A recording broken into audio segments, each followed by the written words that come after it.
More 7-Eleven workers have come forward to tell of staff having to hand back sizable portions of their pay to store franchisees.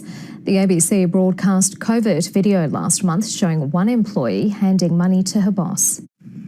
The covert video broadcast by the ABC showed a worker at a Brisbane 7-Eleven handing back about 40% of her pay to her boss, something she said she had to do every week. They say agree to pay back the money. If not, you can find another job. Everyone at the shop has to do it.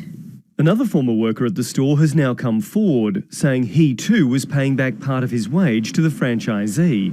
I was paying back more than $100 a week. It's really unfair. The former employee was later fired after he was caught taking $20 to $30 a week from the till. He says paying back his boss left him unable to make ends meet. A big bill came in and I had no money left, so I started stealing money so I could just get by.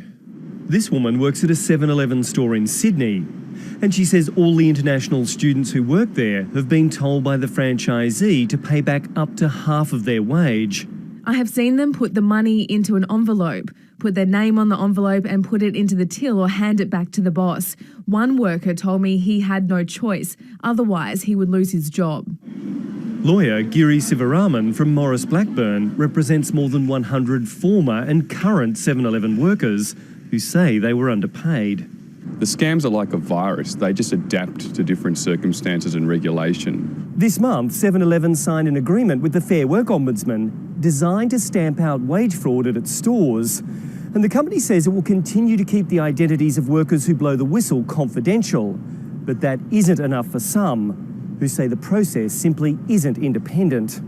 None of us have really raised it with 7-Eleven headquarters because we're all kind of scared that our boss will find out.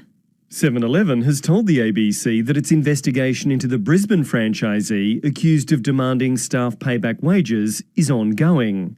But the company says at this stage there is not enough evidence to prove any allegation of wage fraud to a standard required to take action under the law. Mark Willisey, ABC News, Brisbane.